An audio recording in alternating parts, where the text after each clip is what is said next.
hey, guess what? Corporations are not people. If you are a corporation and you get into trouble, you cannot go to prison as a corporation. I mean, sure, your executive office or something maybe can go to prison, but in terms of you as a corporation, paying for your crimes is usually literally paying for your crimes. You pay money, you pay a fine. So our Happy Friday pop quiz tonight is this. What is the single largest fine ever imposed on a corporation in the United States? What is the largest amount of money that any U.S. court has ever made a company pay for its crimes? The answer? Ding. $4.5 billion. $4.5 billion to be paid by the company that does not want you to pronounce the petroleum in their name. They just want you to call them by their initials, BP. They want you to think of this green sunflower when you think of them and not say British Petroleum. The giant oil company BP earned the bragging rights for being charged the largest fine ever in American history. They earned it in part for lying. BP, of course, caused the largest accidental oil spill in world history 3 years ago this week, and their full culpability for that spill is still being worked out, along with all the other companies that are responsible. They're currently on trial right now in New Orleans.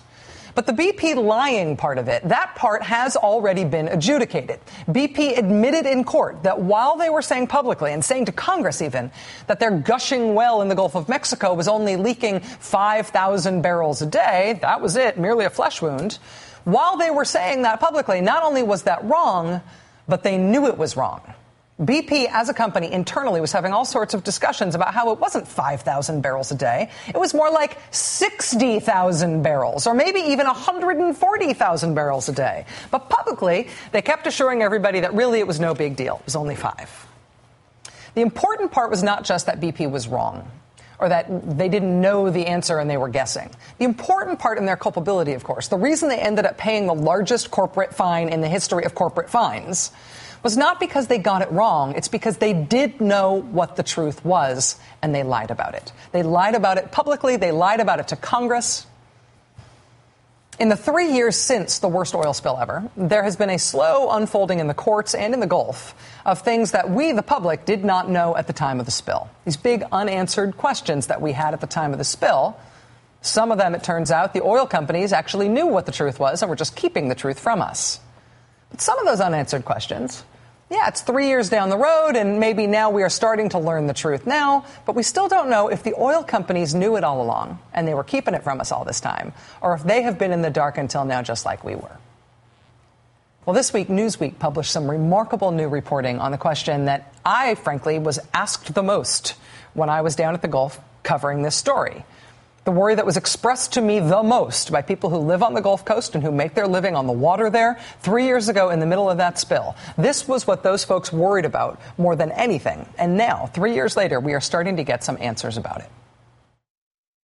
For now, crews are relying on the tried and true method of chemical dispersants. These are chemicals you've seen dusted over the oil slick. BP has already sprayed 160,000 gallons of dispersant on the oil slick, not to mention the 6,000 gallons pumped down to the leak well beneath the surface of the ocean. That's more dispersant than has ever been used on any oil spill ever. The chemicals in the dispersants are themselves toxic. Probably. We don't really know what's in them. What are the long-term impacts of breathing this, of touching the oil, of touching the dispersant? These are all questions that nobody really knows the answer to. And so we need scientific data. We need doctors down here to help people when they do come in contact with this. One of the response technologies that has been so controversial for this disaster, Congressman, is the issue of dispersants. And one of the complications in around dispersants is the fact that dispersants are seen as proprietary technology, that the companies who make them don't disclose what's in them. We cannot allow for these companies to be using dispersants, chemicals, in ways that could ultimately have profound impacts on not only the food that is provided from that region, from the fishing, but also the impact that it could ultimately have upon human beings. Are you also hearing concerns voiced about the long-term impact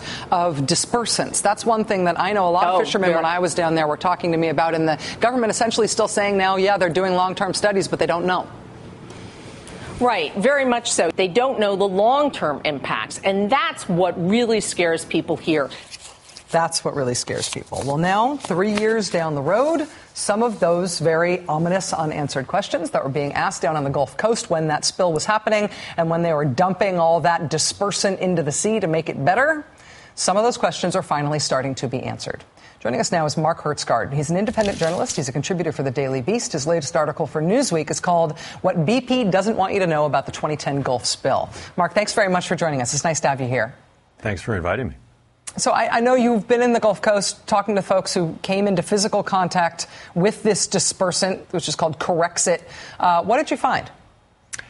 That people are still suffering from this, and that the illnesses at the time were very, very severe. Basically, an odd combination of illnesses, striking the skin, the lungs, and the brain all at once. And above all, what I found was that BP knew this at the time. BP was told that this Corexit dispersant, told by the manufacturer of Corexit exactly what was in those chemicals, what chemicals were in there, and that the workers and anyone who came in contact with it, this was extremely hazardous stuff, and that they needed protective gear, they needed training and information, and BP buried that report in order to further its goal of basically making the oil appear to disappear, to cover up this oil spill and to get it off of TV screens and the front pages.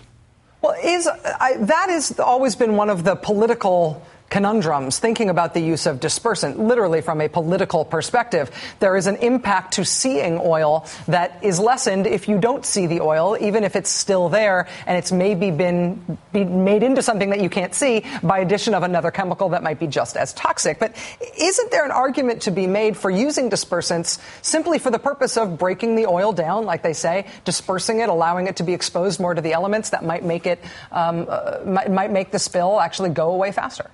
Well, to be fair, I interviewed the EPA administrator, Lisa Jackson, who was in charge at that time, and that was exactly what she said. She said, we faced a choice between bad and worse. We did not like the idea of this Corexit dispersant, but we thought that it was better to apply it in order to keep the oil from hitting the coastlines, to keep it from hitting the beaches and the oyster beds and so forth. And EPA Administrator Jackson also said that the National Commission appointed by President Obama to look into this did not find fault, quote unquote, with the decision to use dispersant. So hardly a ringing endorsement of it, but not finding fault. But let's remember, EPA did not have the legal authority to force BP not to use this. Administrator Jackson wrote them a letter, we write about this in the story, on May 19th, asking them to stop using this toxic dispersant.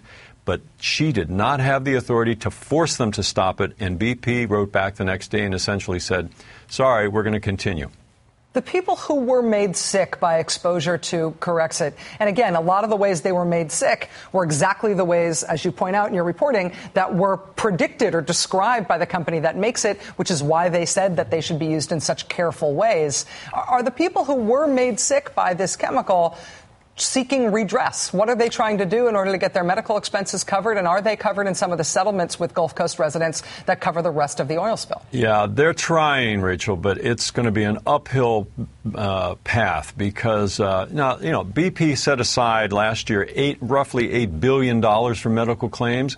But unfortunately, most of the illnesses that these people are suffering from are not covered under that settlement. And that's partly because they were not well represented by the plaintiffs' committee, the attorneys who are handling that. And so it's a kind of a tragedy that goes on. Some of them have already taken buyouts from BP, but they're getting paid pennies on the dollar, and it's $60,000, and their medical bills are way beyond that. And so, you know, I think that was part of the reason that I felt so strongly about getting this story out, is that these people were basically treated as collateral damage by BP. As part of BP's cover-up, they were willing to sacrifice the health of these workers, hundreds and possibly thousands of them, and also coastal residents. A little 3-year-old boy we write about in this story who was fine until he started breathing this stuff in, and now he got terribly sick. And let's not forget the Gulf ecosystem, where 33%, one-third of the seafood that we Americans eat come out of that Gulf. And that, too, was terribly damaged by this use of Corexit, which is an Orwellian term, by the way, if I've ever heard one, Corexit, as a name for a dispersant. Once you put that with oil, it becomes 52 times more toxic. Mark Hertsgaard, contributor for the Daily Beast, also the author of Hot, Living Through the Next 50 Years on Earth. Mark, this is an important story. Thanks for your reporting on this. Thanks for taking time to talk with us about it tonight. Thanks for airing it. I appreciate it. All right. Are you a deeply suspicious person, but you can't seem to find your soulmate? I have some very bad advice for you just ahead.